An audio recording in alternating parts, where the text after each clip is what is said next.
আসসালামু আলাইকুম রহমতুল্লাহ। লাইলাতুল কদর নিয়ে আলোচনা। লাইলাতুল কদরের কথা আল্লাহ তাআলা আল কোরআনে সূরা কদরে জানিয়েছেন।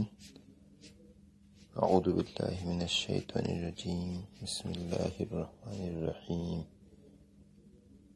ইন্না আনজালনাহু ফি লাইলাতিল কদর ওয়া মা আদরাকা মা লাইলাতুল কদর লাইলাতুল কদরি খায়রুম মিন আলফি শাহর তানাজ্জালুল মালাইকাতু ওয়ার রূহ ফিহা বিইذনি রাব্বিহিম মিন কুল্লি আমর সালামুন হিয়া হাত্তা মাতলাইল ফাজর। অর্থ,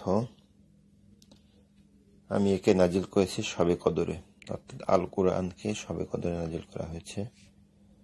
শবে কদর সম্পর্কে আপনি কি জানেন? শবে কদর 1000 মাস অপেক্ষা শ্রেষ্ঠ। এতে প্রত্যেক কাজের জন্য ফেরেশতা ও রূহ অবতীর্ণ হয় তাদের পালনকর্তার নির্দেশ ক্রমে।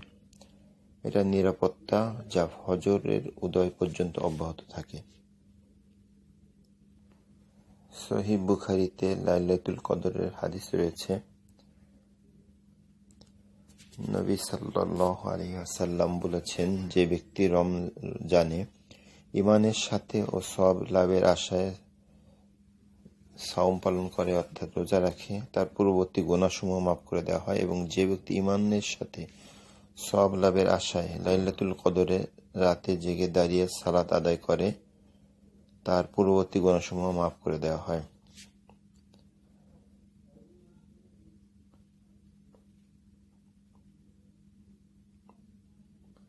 এটা বুখারী শরীফের 2014 নং হাদিস। আবু হুরায়রা রাদিয়াল্লাহু তাআলা আনহু হতে বর্ণিত। এখন শবে কদর আমরা কবে তালাশ করব?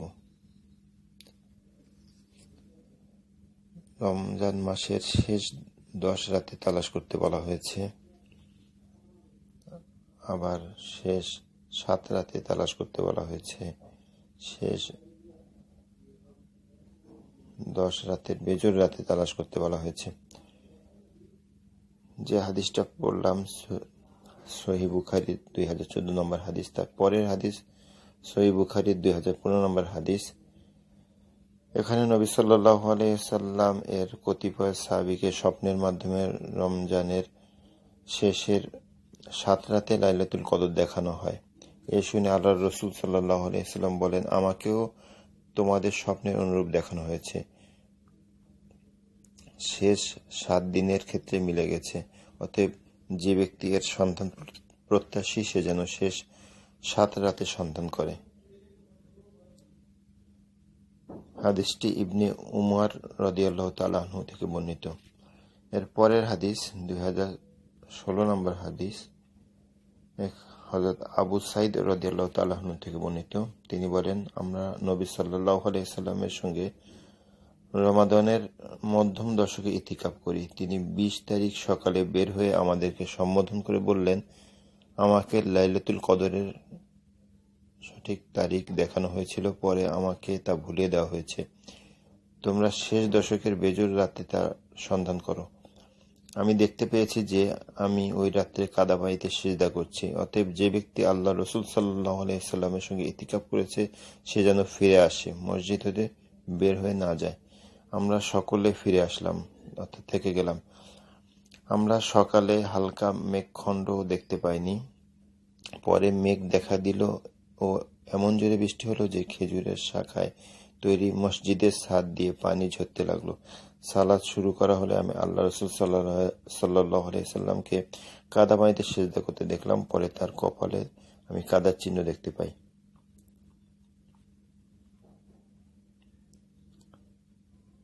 এরপরের হাদিস 2017 নম্বর হাদিস। আয়েশা রাদিয়াল্লাহু তাআলা আনহা হতে বর্ণিত। আল্লাহ রাসূল সাল্লাল্লাহু আলাইহি সাল্লাম বলেছেন, তোমরা রমাদানের শেষ দশকের বেজর রাতে লাইলাতুল কদরের অনুসন্ধান করো।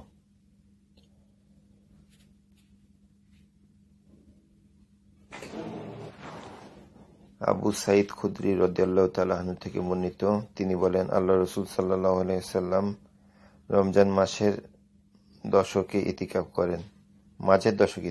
করেন। 20 তারিখ অতীত হওয়ার সন্ধ্যায় এবং 21 তারিখের শুরুতে তিনি এবং তার সঙ্গে যারা ইতিকাফ করেছিলেন সকলে নিজ নিজ বাড়িতে প্রস্থান করেন এবং তিনি যে মাসে ইতিকাফ করেন ওই মাসের যে রাত্রে ফিরে যান সে রাতে সকলের সামনে ভাষণ দেন আর তাতে মাশাআল্লাহ তাদেরকে বহু নির্দেশ দান করেন। অতঃপর বলেন যে আমি এই দশকে ইতিকাফ করেছিলাম, এরপর আমি সিদ্ধান্ত করেছি যে শেষ দশকে ইতিকাফ করব। যে আমার সঙ্গে ইতিকাফ করেছিল সে যেন তার ইতিকাফের স্থলে থেকে যায়। আমাকে সে রাত দেখানো হয়েছিল, পরে তা ভুলিয়ে দেওয়া হয়েছে। আল্লাহ রাসূল সাল্লাল্লাহু আলাইহি ওয়াসাল্লাম বললেন, শেষ দশকে ওই রাতে তালাশ করো এবং প্রত্যেক বেজর রাতে তা তালাশ করো। আমি স্বপ্নে দেখেছি যে ওই রাতে আমি কাদা পানিতে সিজদা করছি। ওই রাত্রে আকাশে প্রচুর মেঘের সঞ্চার হয় এবং বৃষ্টি হয়। মসজিদে আল্লাহ রাসূল সাল্লাল্লাহু আলাইহি ওয়াসাল্লামের সালাতের স্থানেও বৃষ্টির পানি পড়তে থাকে। এটা ছিল 21 তারিখের রাত। যখন তিনি ফজরের সালাত শেষে ফিরে বসেন, তখন আমি তার দিকে তাকিয়ে দেখতে পাই যে তার মুখমণ্ডল কাদা পানিতে মাখা। 2021 নং হাদিস ইবনু আব্বাস রাদিয়াল্লাহু তাআলা আনহু থেকে বর্ণিত, নবী সাল্লাল্লাহু আলাইহি ওয়াসাল্লাম বলেছেন, তোমরা তা অর্থাৎ লাইলাতুল কদর রমাদানের শেষ দশকে অনুসন্ধান করো। লাইলাতুল কদর শেষ দিক হতে গণনায় নবম, সপ্তম বা পঞ্চম রাত অবশিষ্ট থাকে। হাদিস নং 2022 ইবনু আব্বাস রাদিয়াল্লাহু তাআলা আনহু থেকে বর্ণিত, তিনি বলেন, আল্লাহর রাসূল সাল্লাল্লাহু আলাইহি ওয়াসাল্লাম বলেছেন, তা শেষ দশকে তা অতিবাহিত নবম রাতে অথবা অবশিষ্ট সপ্তম রাতে অর্থাৎ লাইলাতুল কদর। ইবনু আব্বাস রাদিয়াল্লাহু তাআলা আনহু হতে অন্য সূত্রে বর্ণিত যে তোমরা 24তম রাত্রে তালাশ করো। 2023 নং হাদিস উবাদা ইবনু সামিত রাদিয়াল্লাহু তাআলা আনহু থেকে বর্ণিত, তিনি বলেন, একদা নবী সাল্লাল্লাহু আলাইহি ওয়াসাল্লাম আমাদেরকে লাইলাতুল কদরের নির্দিষ্ট তারিখ অবহিত করার জন্য বের হয়েছিলেন।